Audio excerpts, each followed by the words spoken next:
তা হেলয় আমাস কপির ভুক্ষে পৈর সন্মুখাদিভি দর্শন সগুদং তার সঙ্গে রামস্য চ নিরীক্ষিত। কি নিকৃষ্ট স্বভাব! তো যখন সেই সমস্ত ললনাবৃন্দ সেই বানরের দিকে তাকিয়েছে, তখন বানরটা তাদেরকে নানা রকম কটূক্তি এবং কুৎসিত ইঙ্গিত করতে করতে শেষে নিজেই একেবারে উলঙ্গ হয়ে গেল। উলঙ্গ হয়ে গুজ্জাঙ্গ আদি তাদেরকে দর্শন করাচ্ছে। বলদেব চন্দ্র দেখলে, ও এত বড় দুর্বিনীত দেবী এইখানে এসে! সঙ্গে সঙ্গে বলদেব চন্দ্র একেবারে হল আর মুসল নিয়ে দাঁড়িয়ে পড়লেন, আক্রমণ করলো দেবী। ভয়ঙ্কর যুদ্ধ। দৈব শক্তি প্রভাবে বিশাল বিশাল পাহাড় নিয়ে সে নিক্ষেপ করতে লাগলে বলদেব চন্দ্রের উপরে। বিশাল বিশাল বৃক্ষ উৎপাটিত করে নিয়ে আঘাত করতে লাগলে বলদেব চন্দ্রকে। কিন্তু সাক্ষাৎ যিনি সংকর্ষণ তত্ত্ব, তাকে আঘাত করে কি করবে? সমগ্র ব্রহ্মাণ্ডকে তিনি ধারণ করে রয়েছেন। তারপরে সেই বলদেব চন্দ্রের হস্তেই নিহত হতে হলো। আবার সমগ্র বিশ্বে প্রশান্তি ফিরে এলো। তাই মাথায় কাঁদতে কাঁদতে বলছেন যে, দেখো প্রভু, তার মৃত্যুটা কখন হলো না? যখন তোমার প্রতি কটূক্ত অবজ্ঞা ইত্যাদি প্রকাশ করলো। তাই তোমার কৃপাদৃষ্টি থেকে বঞ্চিত হয়ে ব্রহ্মাণ্ডে কেউ কখনো নিস্তার পায়নি এবং পাবে না। আরও শুধু এই নয়, আরও ঘটনা আছে প্রভু। যে অঙ্গ লঙ্ঘিয়া নাশ গেল জরাসন্ধ, আরো মোর কুশল লঙ্ঘিন হেন অঙ্গ। বলছেন, হে প্রভু, কে নিস্তার পেয়েছে তোমাকে অবজ্ঞা করে, তোমাকে অবহেলা করে, তোমাকে অপমান করে? কেউ নিস্তার পায়নি। আরো দৃষ্টান্ত আছে। জরাসন্ধ, চন্দ্রবংশে মগধরাজ জরাসন্ধ, যার রাজধানী গিরিব্রজ, দুর্ভেদ্য। সে বিশ্বের মধ্যে একটা অজেয় বীর ছিল। তার মতো যোদ্ধা কেউ ছিল না। এবং তার জীবন কাহিনী নিয়ে অদ্ভুত ঘটনা রয়েছে। জরাসন্ধের পিতার নাম হচ্ছে বৃহদ্রথ। এবং এই বৃহদ্রথ ছিলেন এত বড় যোদ্ধা, অক্ষহেনীপতি। এক অক্ষহেনীতেই লক্ষ লক্ষ রথারোহী, অশ্বারোহী, গজারোহী এবং পদাতি, এই চার প্রকার সৈন্য থাকে। লক্ষ লক্ষ এই একটা অক্ষহেনী। সেই অক্ষহেনীর অধিনায়ক পরিচালক ছিলেন এই বৃহদ্রথ, এত বড় বীর যোদ্ধা। তার বিবাহ হয়েছিল কাশীরাজের যমজ কন্যা ছিল, সেই যমজ কন্যার সঙ্গে বিবাহ হলো। কেন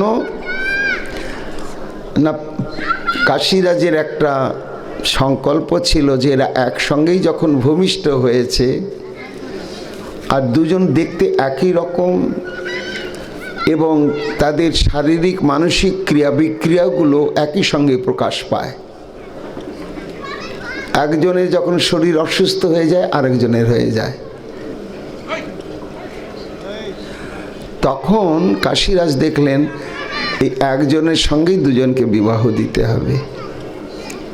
তা মগধাধিপতি চন্দ্রবংশের রাজা বৃহদ্রথ, তার প্রবল পরাক্রম জানতেন কাশীরাজ, তখন এই দুটি কন্যাকেই তার হাতে সমর্পণ করে। এবং বৃহদ্রথ তাদেরকে প্রাপ্ত হয় যখন জানলেন এরা যমজ, তখন তাদের প্রতি অদ্ভুত ব্যবহার করতেন। সমান সমান যা কিছু পেতেন দুজনকে সমান করে দিতেন এবং দুজনের সঙ্গে নিবিড়ভাবে মিলন ইত্যাদি সব কিছু একসঙ্গেই হতো। কিন্তু দীর্ঘদিন বিবাহিত জীবন অতিক্রান্ত হওয়ার পরেও বৃহদ্রথ সন্তান রত্ন লাভ করতে পারলে না। যখন সন্তান লাভ করতে পারলে না, তখন খুব চিন্তান্বিত হয়ে গেলেন। দেখলেন একমাত্র কোনো সন্ত, কোনো মুনি ঋষির চরণ আশ্রয় ব্যতি রেখে আমার এই অপুত্র থাকার দোষটা খণ্ডন হবে না। তাই অনুসন্ধান করতে করতে সেই সময় একজন পরাক্রমশালী মুনির সঙ্গ প্রাপ্ত হলেন। তার নাম হচ্ছে চণ্ড কৌশিক মুনি। এই চণ্ড কৌশিক মুনির চরণ আশ্রয় করে তিনি তার প্রাণের কথা নিবেদন করলেন। সমস্ত শুনে তখন চণ্ড কৌশিক একটি ফল আনতে বললেন। সে ফলটিকে গঙ্গাজলে বিধৌত করে মন্ত্রপুত করলেন চণ্ড কৌশিক মুনি। করে বললেন, মহারাজ যাও, এই ফলটি তোমার রানীকে ভক্ষণ করালেই তুমি মহাশক্তিশালী পুত্র সম্পদ লাভ করবে। তা ঘরে তো নিয়ে এসেছেন বৃহদ্রথ সেই ফলটি। ভাবছে এই তো আমার তো স্বভাবই রয়েছে আমার স্ত্রীকে একা কাউকে দেব না, তাহলে এক কাজ করি, ফলটাকে খণ্ড করি, করে দুই স্ত্রীকে দিই, তাহলে সমান ভাগ হয়ে গেল, আর দুজনেই পেয়ে গেল। এখন যদি সন্তান আসে দুজনেরই আসবে।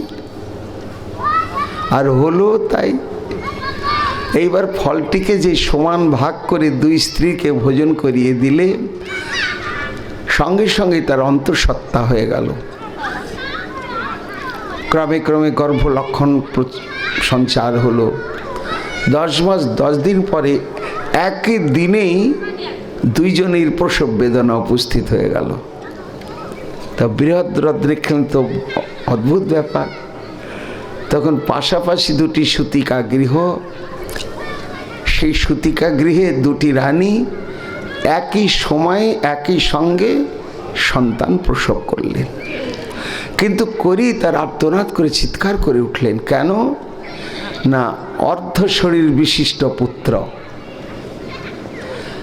একটা জ্যান্ত শিশুকে ঠিক মাঝখান দিয়ে কেটে দুভাগ করে দিলে দেখতে যেরকম হয়, ঠিক সেই রকম দেহ, নড়াচড়া করছে না। তখন দুটি রানী আর্তনাদ করে কাঁদতে শুরু করলেন। সূতিকাগারে বৃহদ্রথ উপস্থিত হয়েছে। ওই দৃশ্য দেখে একেবারে আশ্চর্য হয়ে গেলেন। কি হলো তাহলে?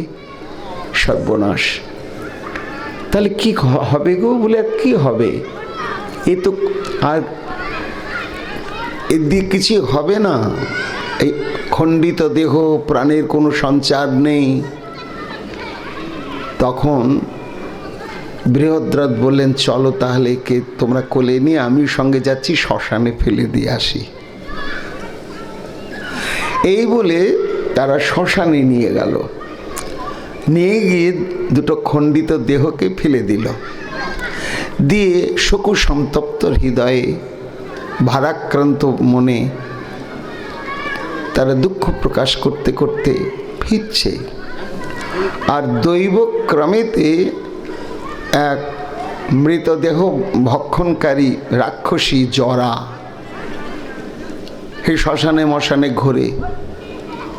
সেই সময় ওইখানে ঢুকেছে। ঢুকেই দেখছে দুটি খণ্ডিত শিশুদেহ। আরে দু হাতে তুলে নিয়েছে, সেও বুঝতে পারেনি। দৈবক্রমে যেই কাছে নিয়ে সে ঠেকিয়েছে, আর সঙ্গে সঙ্গে দুটো খণ্ড এক হয়ে গিয়ে একেবারে নড়তে শুরু করলো। শুধু নড়া নয়, একেবারে গলা ছেড়ে ওয়া ওয়া করে চিৎকার করে কাঁদতে শুরু করলে। তো ওরা শ্মশান থেকে তো অনেকটা দূরেই চলে গিয়েছিল ভারাক্রান্ত হৃদয়ে। হঠাৎ শ্মশানের দিক থেকে সদ্যজাত শিশুর উচ্চনাদে কণ্ঠস্বর ভেসে উঠছে। বৃহদ্রথ বললেন, রানী কি হলো, চলো তো। আবার তারা শ্মশানের দিকে ফিরে এলো। তখন এই শিশুটিকে দেখে জরা তার খুব স্নেহের উদয় হয়েছে, এবং রাক্ষসী হলেও এরা দৈব শক্তি সম্পন্না, সব বুঝতে পারলে। তখন জরা বৃহদ্রথকে ডেকে বললেন, শোনো, এ তোমাদেরই সন্তান, খণ্ডিত হয়ে জন্মগ্রহণ করেছিল, এই দেখো আমি দুটোকে এক করে দিয়েছি, এই পূর্ণ দেহ প্রাপ্ত হয়ে জীবিত হয়ে গেল। তা তোমাদের সন্তান তোমরাই নিয়ে চলে যাও, এবং এই সন্তান হবে একেবারে বিশ্ববিজয়ী বীর, সর্বগুণে গুণান্বিত। তখন ওই জরা রাক্ষসী কর্তৃক সন্ধি বা সংযুক্ত প্রাপ্ত হয়েছিল বলে তার নাম হলো জরাসন্ধ। এই জরাসন্ধ পরে যখন পিতা বৃহদ্রথের বানপ্রস্থ জীবনে চলে যাওয়ার পরে সাম্রাজ্যের অধিপতি হলেন, তখন তার বিশাল পরাক্রম। তো তার গর্ভজাত তার ঔরসজাত দুটি কন্যা, একটার নাম অস্তি, একটার নাম প্রাপ্তি, পরমা সুন্দরী। এদের বিবাহ দিলেন উগ্রসেন পুত্র কংসের সঙ্গে। এইবার কংসের সঙ্গে যখন বিবাহ হলো, তারপরই তো শ্রীকৃষ্ণ মথুরায় এসে কংসকে উদ্ধার করলেন। বিধবা অস্তি এবং প্রাপ্তি তারা কাঁদতে কাঁদতে মগধে ফিরে গেল পিতার কাছে, জরাসন্ধের কাছে। গিয়ে তখন শ্রীকৃষ্ণের নামে এবং বলরামের নামে নানাবিধ অত্যাচার উৎপীড়নের কাহিনী বলে বলে একেবারে উত্তপ্ত করে তুললে। 17 বার আক্রমণ করলে মথুরা জরাসন্ধ, এবং জরাসন্ধের ক্রোধ ছিল বলরামের প্রতি বেশি। তারপরে যখন কৃতকার্য হতে পারলে না, সেখানে দুর্গ নগরী হয়ে গেল দ্বারকায়, আর সে দ্বারকায় বসবাস করতে শুরু করলেন। সেই সময় কোনো প্রসঙ্গে বলদেব চন্দ্রের সঙ্গলাভ হয়েছিল জরাসন্ধের।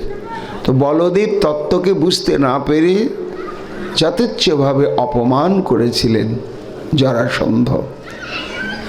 এই অপমানের পরিণতি কি লাভ হলো? এমন অজেয় বীর শেষে বলদেব চন্দ্রেরই গদাযুদ্ধের ছাত্র বা শিষ্য হচ্ছেন ভীমসেন। ভীমসেনের সাথে হাতে নিহত হতে হলো, এবং বিচিত্রভাবে যখন কিছুতেই জরাসন্ধকে নিহত করা যাচ্ছে না, তখন অর্জুন ভীমকে নিয়ে শ্রীকৃষ্ণ 3 জন ব্রাহ্মণের বেশ ধারণ করে জরাসন্ধের প্রাসাদে গিয়ে উপস্থিত হয়েছে সকালবেলা। তো জরাসন্ধ কিন্তু বেদ ধর্ম অবলম্বনকারী, সে যাগযজ্ঞাদি সবই করত, কিন্তু কৃষ্ণ মানত না, বিষ্ণু মানত না। ব্রাহ্মণ ভক্ত ছিল। তো সকালবেলা আহ্নিক তর্পণ করে বেরিয়ে দেখছেন 3 জন ব্রাহ্মণ, সঙ্গে সঙ্গে তাদের সমাদর করলেন, করে বললেন, বলুন কি সেবায় লাগবো? তারা বললেন, মহারাজ আমরা প্রার্থিত, আপনার কাছে চাইতে এসেছি। কি চান আপনারা? যুদ্ধ। আরে ব্রাহ্মণ কখনো তো যুদ্ধ প্রার্থী হয় না, যুদ্ধ করে ক্ষত্রিয়। জরাসন্ধ বলছেন, তাহলে আপনারা নিশ্চয় পরিচয় গোপন করলেন, আপনাদের প্রকৃত পরিচয়টা প্রদান করুন। তখন শ্রীকৃষ্ণ স্বরূপ প্রকাশ করে বলছে, আমি সেই কৃষ্ণ, এই সেই অর্জুন, এই সেই ভীম। জরাসন্ধ তুমি প্রতিশ্রুতিবদ্ধ হয়েছ, যুদ্ধ দেবে আমাদের। এখন বলো কার সঙ্গে তুমি যুদ্ধ করবে? জরাসন্ধ দেখলে আমি তো প্রতিশ্রুতি দিয়েই ফেলেছি, এখন সেটি তো পূরণ করতে হবে। বলে কৃষ্ণ তুমি তো পালাতে পালাতেই তোমার জীবন শেষ হয়ে গেল, তোমার সঙ্গে যুদ্ধ করব না, অর্জুনের সঙ্গে যুদ্ধ করব না, একমাত্র ভীমের সঙ্গে। তো ভীমের সঙ্গে যখন যুদ্ধ আরম্ভ হলো, গদা যুদ্ধ, তো 27 দিন যুদ্ধ। ভীম কিন্তু নাজেহাল হয়ে গিয়েছে। শেষে যখন 28 দিনের দিনে যুদ্ধ হতে যাবে রাত্রিবেলার শিবিরে, তখন কৃষ্ণের কাছে কাঁদো কাঁদো হয়ে বলছে, ভাই একে বোধহয় আর পরাজিত করা যাবে না। তখন শ্রীকৃষ্ণ বললেন, দাদা তুমি ভেঙে পড়ো না, কালকে যখন তার সঙ্গে তুমি যুদ্ধে লিপ্ত হবে, এক সময় আমার দিকে তুমি তাকিও, আমি যা ইঙ্গিত করব সেই পথ অবলম্বন করলেই তুমি জয়ী হতে পারবে। আবার যুদ্ধ আরম্ভ হলো। সেই যুদ্ধে বারবার পরাজিত হচ্ছে ভীম, নাজেহাল হয়ে যাচ্ছে। তখন কাতরভাবে শ্রীকৃষ্ণের দিকে তাকালেন। শ্রীকৃষ্ণ তখন একটি ছোট্ট বৃক্ষের শাখাকে চিরে এমনি করে দেখিয়ে ছুঁড়ে ফেলে দিলেন। ওই ইঙ্গিতটা বুঝতে পারলে ভীম এক সময় গদাযুদ্ধের প্যাঁচে ভূষায়িত করলে জরাসন্ধকে, মহাবলশালী, তার দুটো পা ধরে সমানভাবে বিদীর্ণ করে দুদিকে ছুঁড়ে ফেলে দিলেন। জরাসন্ধ শেষ হয়ে গেল। মাধাই বলছেন যে জরাসন্ধের এই মৃত্যুর কারণই হচ্ছে কৃষ্ণের অবমাননা, অর্জুনের অবমাননা, ভীমের অবমাননা এবং বলদেব চন্দ্রের অবমাননা। সেই প্রসঙ্গটি তুলে ধরে বলছেন, হে প্রভু তুমি তো সেই বলদেব, সেই নিতাই, যে অঙ্গ লঘিয়া নাশ গেল জরাসন্ধ। এত বড় বিশ্ববিজয়ী বীর সে পর্যন্ত নাশ হতে বাধ্য হলো। শুধু তাই নয় প্রভু, লঙ্ঘনের কি দায় যার অপমানে, কৃষ্ণের শ্যালক রুক্মিতে ঝিল পরাণে। কত কত প্রসঙ্গ আমরা জানি না। রুক্মিণীর দাদা, পরবর্তীতে তাদের ভাই বোনে খুব মিল হয়ে গিয়েছিল। তো যখন শ্রীকৃষ্ণ রুক্মিণী হরণ করে নিয়ে যাচ্ছিলেন, তখন ভীষ্মকের জ্যেষ্ঠ পুত্র এই রুক্মী সবার সামনে দাঁড়িয়ে একেবারে প্রতিজ্ঞা করলে যে আমি কৃষ্ণকে নিহত করে যদি আমার বোন রুক্মীকে উদ্ধার করতে না পারি, তাহলে আমি এই বিদর্ভ নগরে আর ফিরব না, এই বিদর্ভ রাজ্যে আমি পা দেব না। এই প্রতিজ্ঞা করে আক্রমণ করলে, কিন্তু পরিণাম হলো কি, শ্রীকৃষ্ণের কাছে পরাজিত হতে বাধ্য হলো। তো শ্রীকৃষ্ণ হত্যা করতেন। রুক্মিণী কাঁদতে কাঁদতে বললেন, প্রাণনাথ আমার দাদা, ওকে ওকে তুমি প্রাণে মেরো না। ভগবান হাসলেন। এইখানে ব্রজগোপী আর এইখানে দ্বারকা মহিষীদের মধ্যে ভেদ। তারা কৃষ্ণকে সব জেনেছিলেন, তমেব মাতা চ পিতা বন্ধুশ্চ সখা, আর তাদের কোনো আত্মীয় ছিল না, আর আত্মীয়দের প্রতি কর্তব্য বা মমত্ববোধও ছিল না, কিন্তু দ্বারকা মহিষীবৃন্দের ছিল। এই জন্য তারা সেই সৌভাগ্য প্রাপ্ত হতে পারেননি। তাই শ্রীকৃষ্ণ রুক্মীকে একটু বিকৃত রূপ করে ছেড়ে দিলেন। ওই যে প্রতিজ্ঞা যে কৃষ্ণকে যদি হত্যা করতে না পারি, আমি আর এই রাজধানীতে ফিরে আসব না, কুণ্ডির নগরে। এবার তো হত্যা করতে পারলে না, কাজে আর ও বিদর্ভ প্রদেশে রাজধানী কুণ্ডির নগরে আর ফিরল না। সে তখন অন্য স্থানেতে গিয়ে ভোজকট নামক একটা স্থানে রাজধানী স্থাপন করে সেইখানে সাম্রাজ্য পরিচালনা করতে লাগলো। এবং যখন দ্বারকাতে গিয়ে শ্রীকৃষ্ণের সঙ্গে রুক্মিণীর বেদ মতে বিবাহাদি সম্পন্ন হয়ে গেল, তখন যেহেতু রুক্মিণীর কথাতে রুক্মির প্রাণটা বেঁচে গিয়েছে, এই কৃতজ্ঞতা ভুলতে না পেরে তখন বোনের সঙ্গে একটা আত্মীয়তা স্থাপন করলে। তাদের যাতায়াত এবং সেই আত্মীয়তাটাকে আরও নিকট করবার জন্য হলো কি না, রুক্মিণীর গর্ভে জন্মগ্রহণ করলে প্রদ্যুম্ন, আর প্রদ্যুম্নের ঔরসে জন্মগ্রহণ করল অনিরুদ্ধ। তা প্রদ্যুম্নের তো অনেক স্ত্রী আর অনিরুদ্ধের অনেক স্ত্রী। প্রদ্যুম্ন প্রথম স্ত্রী হচ্ছে মায়াবতী, সে হচ্ছে কন্দর্পের স্ত্রী সেই রতি। আর একটি স্ত্রী হচ্ছে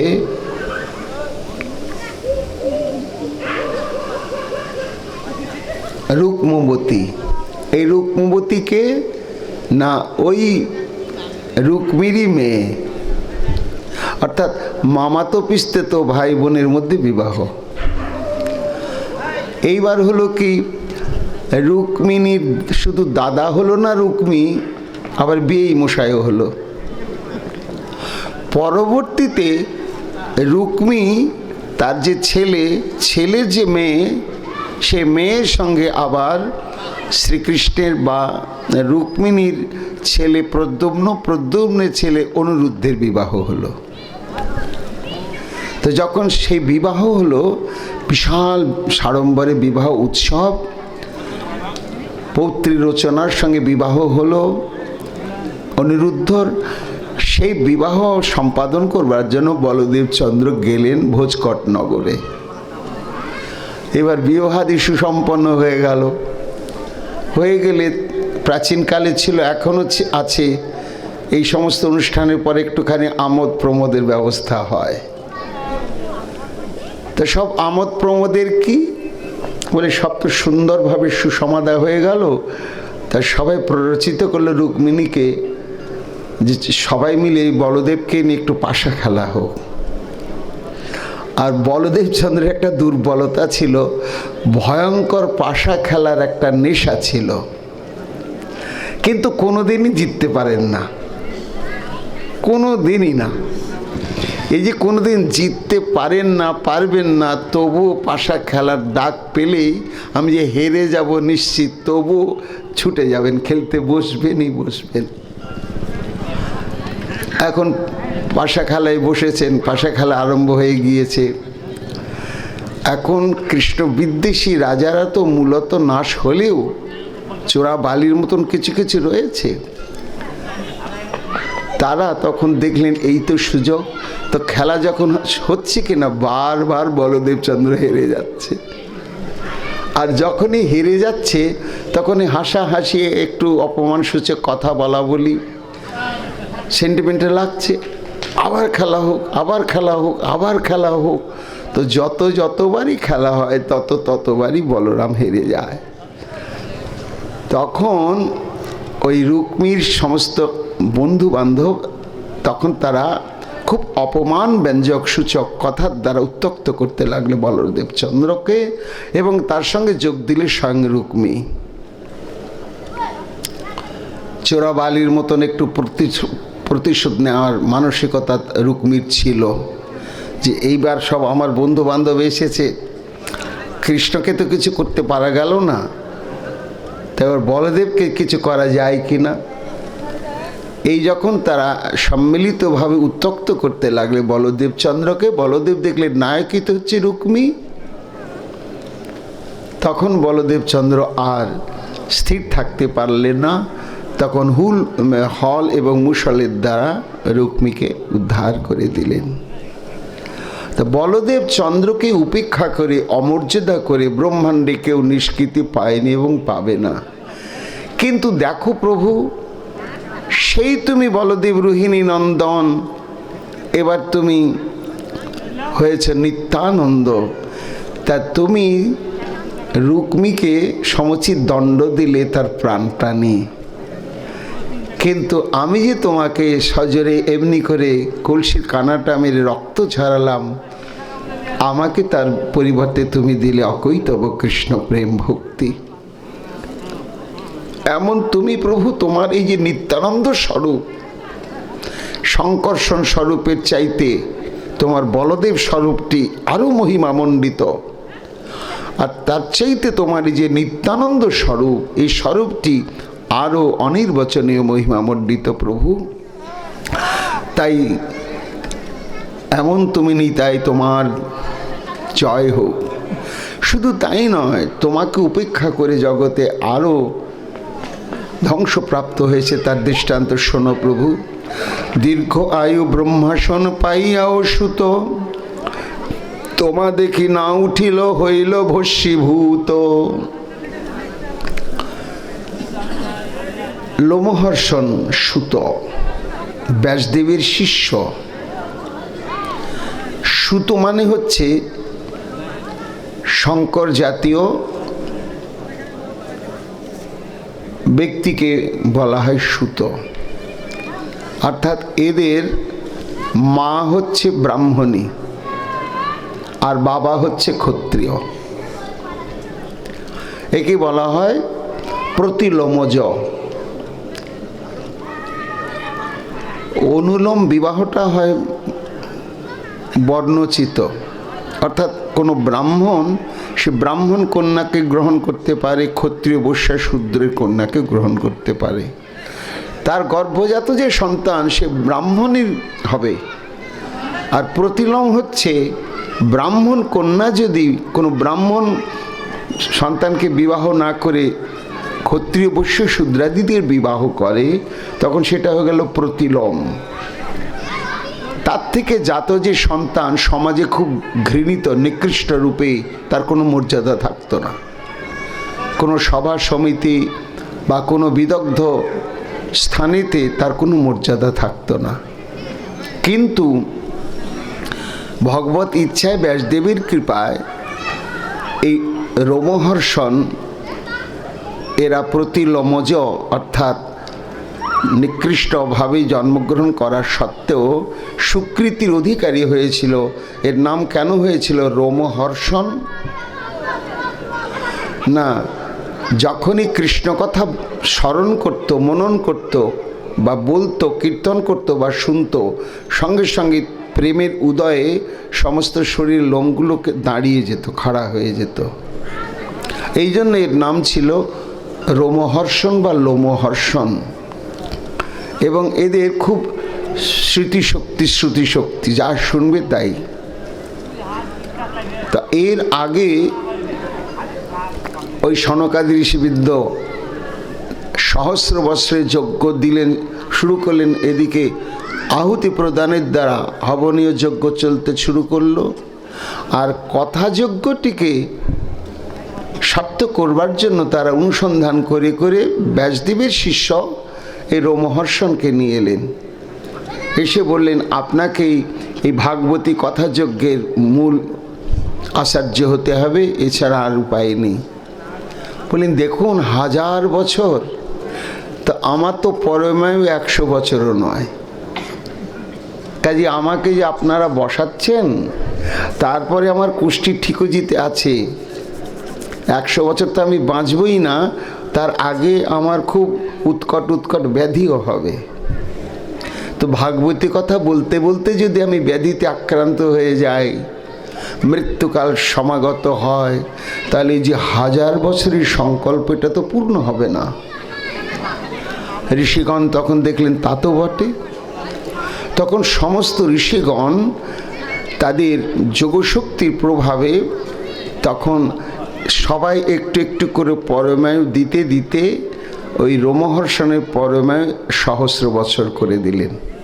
যাও, তোমার মৃত্যুযোগ 100 বছরের আগে এলেও যেহেতু আমরা সবাই মিলে তোমাকে পরমায়ু প্রদান করলাম, এই প্রাপ্ত পরমায়ুর দ্বারা তুমি নিশ্চিত রূপে 1000 বছর বাঁচবে এবং এই 1000 বছরের মধ্যে তোমার কোনো ব্যাধি পীড়া হবে না। এই জন্য বলছেন, দীর্ঘ আয়ু ব্রহ্মাসন পাইয়াও সুত। মাধায় বলছেন যে এই রকম সে 1000 বছরের পরমায়ু প্রাপ্ত হলো, এবং তার দেহটা হয়ে গেল রোগশূন্য। এত বড় সে সুকৃতি সৌভাগ্যের অধিকারী হলো, কিন্তু তার মর্যাদা রাখতে পারল না। কেন? ত্রুটি হয়ে গেল।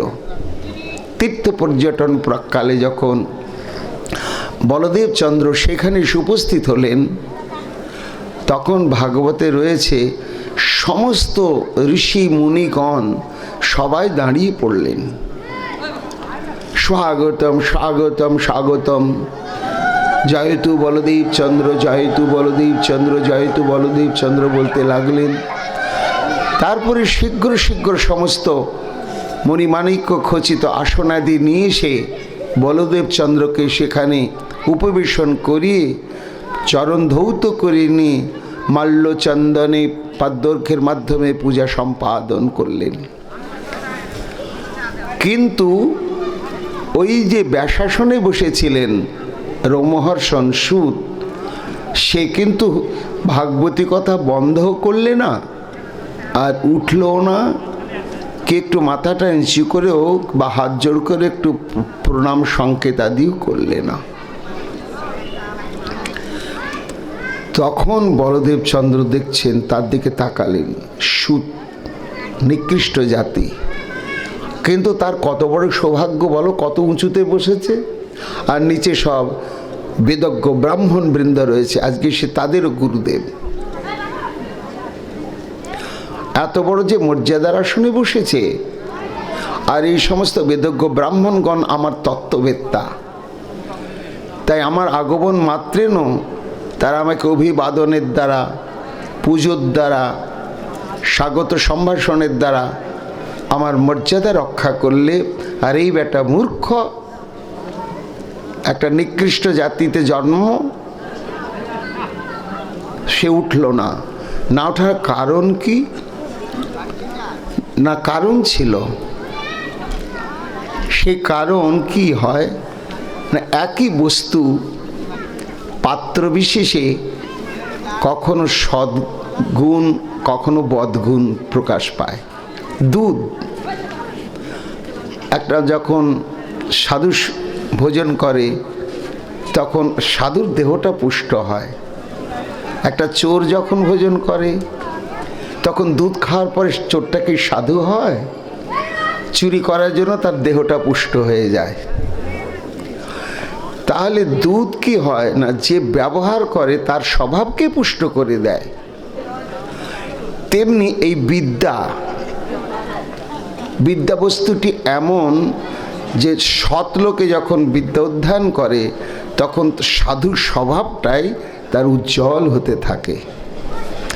আর যখন অসৎ ব্যক্তি বিদ্যা অর্জন করে তখন সূক্ষ্মভাবে এই অসৎ স্বভাবগুলোই চরম বিস্তার লাভ করতে থাকে। তাই এই যে এই লোমহর্ষণ, এ ছিল অসৎ স্বভাব বিশিষ্ট অজিতেন্দ্রিয়, যার জন্য সে ব্যাসদেবের নিকট বেদ ইত্যাদি অধ্যয়ন, পুরাণাদি শাস্ত্র অধ্যয়ন করলেও তার অবস্থাটা কেমন ছিল? অদান্তস্যা বিনীতস্য বৃথা পণ্ডিত মানিনো ন গুণায় ভবন্তি স্ম নটে সেব বাজিতাত্মন। বলদেব চন্দ্র রহস্যটা জানতেন। যেমন আমরা দেখি না, যাত্রাতে বিবেকানন্দের পালা হচ্ছে, তো যে অভিনেতাটা অভিনয় করছে একেবারে বিবেকানন্দ, সেই বাণীগুলি গড়গড় করে বলছে। অনেকে শ্রদ্ধাভাব স্বামীজিকে ভেবে তা প্রণামও করছে, কিন্তু তারপরে সে যখন ঘরে আসে তখন তার যেটা নিজস্ব স্বভাব সেটাই প্রকাশ পায়। তা অভিনেতা যেমন অভিনয় মঞ্চে এক, আর তার যথাবস্থিত জীবনে এক আচরণ, এই রোমহর্ষণের ছিল তাই। এখন বলদেব চন্দ্র দেখলে না, এটা তো সহ্য করা উচিত নয়। এতদ অর্থ হি লোকে অস্মিন অবতার মায়াকৃত বৌদ্ধামে ধর্মধ্বজিনস্তে হি পাতকিন অধিকা। বলদেব চন্দ্র চিন্তা করছেন যে যথার্থ ধর্ম প্রতিষ্ঠিত হোক, কেন না অবৈষ্ণব মুখোদ্গীর্ণ হরিকথামৃত সর্বোচ্ছিষ্ট দুগ্ধবৎ। হরিকথা যেমন লোককল্যাণকর, কিন্তু সেটা যদি অসৎ ব্যক্তির মুখোদ্গীর্ণ হয়, অবৈষ্ণবের মুখোদ্গীর্ণ হয়, তখন ওই হরিকথাটাই আবার সমাজের অকল্যাণ সাধন করে, কল্যাণ করে না। এই বেটা যে জগতের কল্যাণের জন্য আজকে ব্যাসাসনে বসে ভাগবতী কথা বলছে, কিন্তু আসলে তো সে অসৎ। তাহলে সৎ ধর্মে তো প্রতিষ্ঠায় আনতে পারবে না। এ জানে যে আমি ব্যবসার খাতিরে এখানে এসে বসেছি, এই তত্ত্ববেত্তা নয়। কাজে একে পাপীর মধ্যেই গণ্য করা উচিত এবং হত্যা করা উচিত, যেহেতু আমার অবতারই হচ্ছে ধর্ম রক্ষণের জন্য, পাপী বিনাশের জন্য। এটা বলদেব চন্দ্র স্থির সিদ্ধান্ত করলেন। করার পরেই এবং উক্ত্বা ভগবান নিবৃত্ত সদবধাদপি ভবিতাত্তং কুশাগ্রেণ করস্থেনা অহনত প্রভু। তখন উদ্ধত এই রোমহর্ষণকে বধ করাই কর্তব্য জ্ঞানে বলদেবচন্দ্র গিয়ে একটা সরু কুশ, সেই কুশটাকে নিয়ে গিয়ে রোমহর্ষণের গায়ে এমনি করে একটু আঘাত করলেন, আর সঙ্গে সঙ্গে রোমহর্ষণের মৃত্যু হয়ে গেল। মাধাই বলছেন, হে প্রভু, এত মুনি ঋষিগণ যারা তিল তিল পরমায়ু দিয়ে, যার পরমায়ুটাকে বাড়িয়ে বাড়িয়ে 1000 বছর করে দিয়েছিল, এই সমস্ত ঋষিগণ যাকে কৃপা শক্তির দ্বারা ব্যাধিশূন্য দেহ প্রদান করেছিল, সব ব্যর্থ হয়ে গেল তোমার অমর্যাদা করার জন্য। ওকে একটু উঠে দাঁড়িয়ে প্রণাম বন্দনাদি করতে পারত না? তাতে অবিধি কিছু ছিল না। কিন্তু আমি ব্যাসাসনে বসেছি, এর উপর আর আসন হয় না। আমি প্রণম্য, আমার প্রণম্য এই মুহূর্তে আর কেউ নেই, যতক্ষণ আমি ব্যাসাসনে বসে থাকব। এই যে সাক্ষাৎ তুমি, তোমাকে অবজ্ঞার পরিণাম কি হলো তা? এই হলো। এই জন্য তোমাকে লঙ্ঘন করে, তোমাকে অমর্যাদা করে ব্রহ্মাণ্ডে কেউ নিষ্কৃতি পায়নি প্রভু। শুধু তাই নয়, যারই অপমান করি রাজা দুর্যোধন, সবান্ধবে রাজেপুরে পাইল মরণ। দৈব যোগে ছিল তথা মহাভক্তগণ, তারা সব জানিলেন তোমার কারণ। কুন্তি, ভীষ্ম, যুধিষ্ঠির, বিদুর, অর্জুন, তা সবার বাক্যে পুরো পাইলেন পুনঃ। দুর্যোধনের অবস্থা এরকম হয়েছিল।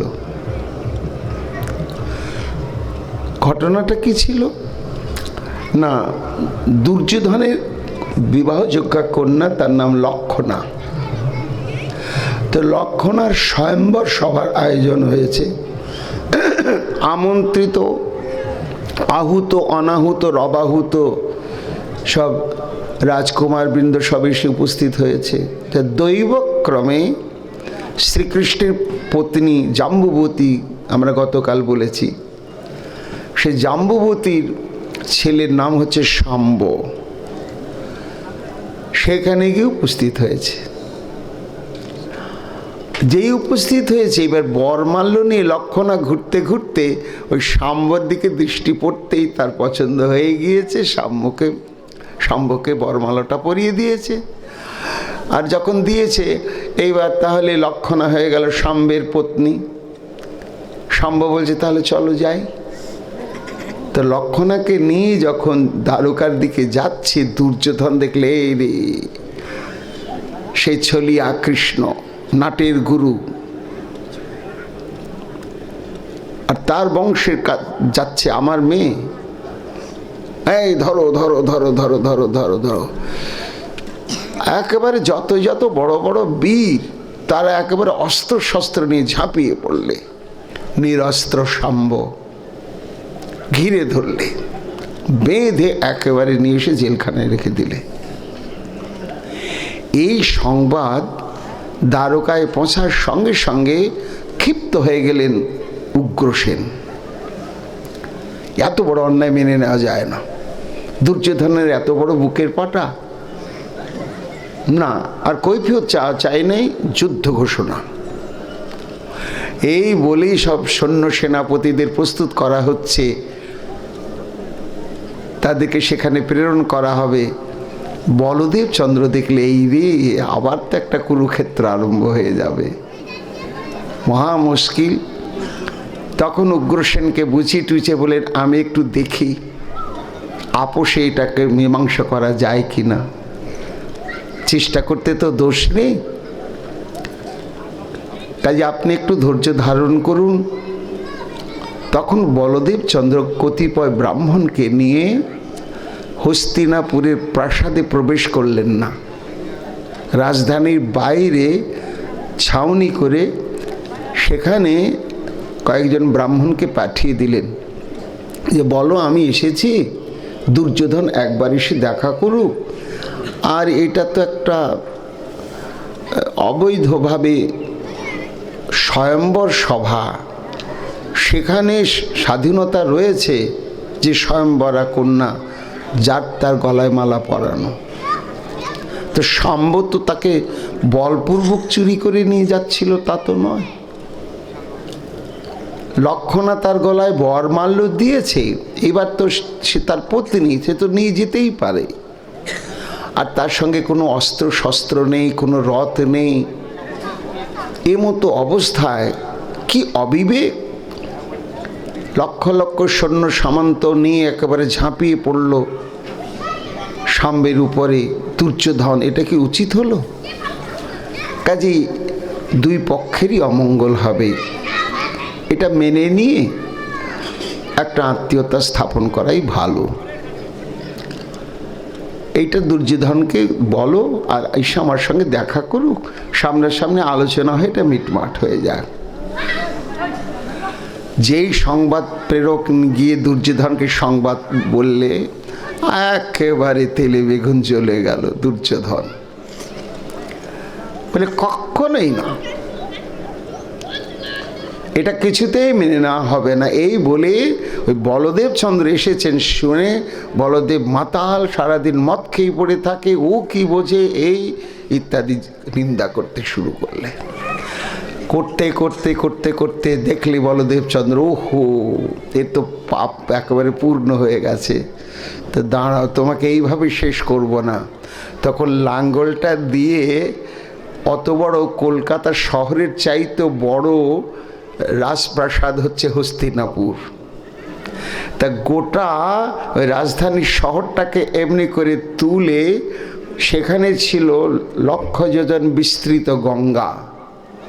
আর সেই গঙ্গাটা এত গভীর, সেখানে এমনি জল সবসময় ঘুরপাক খেলতো। সেই গঙ্গা গর্ভে নিক্ষেপ করলে তো সুকমুনি বলছেন যে অত বড় বিশাল রাজপ্রাসাদটা একেবারে যেন ক্রেন দিয়ে তোলা হয় বড় বড় গাছকে, অমনি করে তুলে তো গঙ্গায় নিক্ষেপ করেছে। তা দেখে মনে হচ্ছে একটা ভাসমান শহর, জলের স্রোতে বনবন করে ঘুরছে, আর তার মধ্যে সবাই রয়েছে। একজন বনবন করে ঘুরছে, তো তার মধ্যে সব ভীষ্মদেব রয়েছেন, দাদি সবাই রয়েছে, পঞ্চ পাণ্ডব রয়েছে, কুন্তী দেবী রয়েছেন। তারা দেখছে কি প্রমাদ, এ কি হলো, এ কি হলো, এ কি হলো, সর্বনাশ। কারণ খুঁজতে খুঁজতে খুঁজতে খুঁজতে খুঁজতে খুঁজতে বুঝতে পারলে, ও এই বলরামের অমর্যাদার পরিণাম এই হয়েছে। তখন কুন্তী, ভীষ্ম, যুধিষ্ঠির, বিদুর, অর্জুন তা সবার বাক্যে পুরো পাইলেন পুনঃ। তখন এই কুন্তী দেবী, ভীষ্মদেব, যুধিষ্ঠির, বিদুর এবং অর্জুন এরা বলদেব চন্দ্রের স্তুতি করতে লাগলেন। হে প্রভু, তুমি ক্রোধ সম্বরণ করো,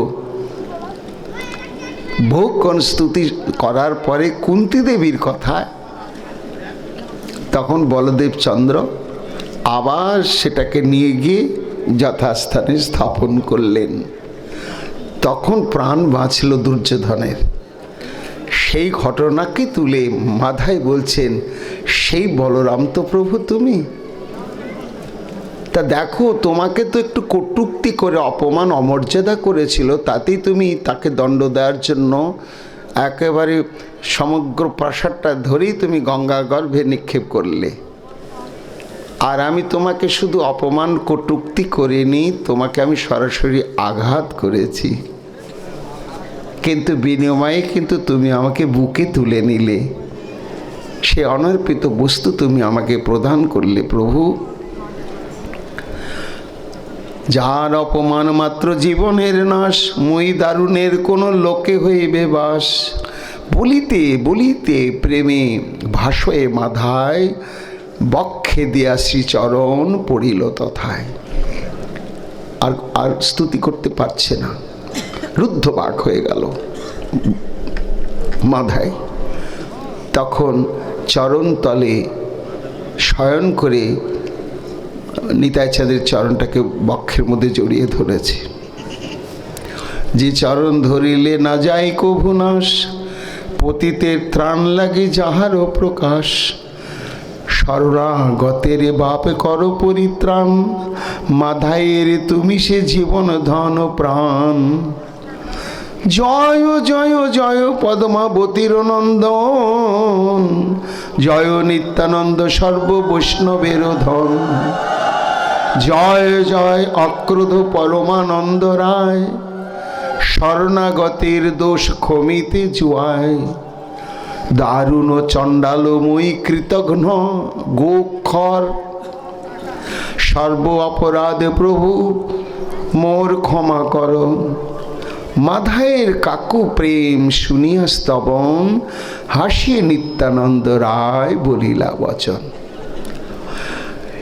এইভাবে যখন মহিমা কীর্তন করতে করতে হাহাকারে বিদীর্ণ হৃদয় হয়ে ক্ষমা প্রার্থনা করতে শুরু করলেন, কাঁদতে কাঁদতে নিতাই চান বুকে টেনে তুলে নিলেন, নিয়ে কিছু কৃপাময় বাণী বলতে লাগলেন। কি বললেন নিতাই চান? মাধাইকে মহাপ্রভুর কৃপা হলে আগামীকাল আমরা এতক্ষণ মাধাইয়ের কথা শুনলাম, মাধাইয়ের মুখে বলরাম তথা নিতাই চাঁদের মহিমার কথা শুনলাম। এবার নিতাই চাঁদ মাধাই সম্পর্কে কি অদ্ভুত বলবেন, আগামীকাল আমরা তার শ্রবণ কীর্তন করব। এখনকার মতো শ্রী চৈতন্য ভাগবতের কথা প্রসঙ্গ আমাদের এইখানে বিশ্রাম লাভ করছে। জয় নিত্যানন্দ, জয় গৌর হরি। ওম শ্রোতাম শ্রোতা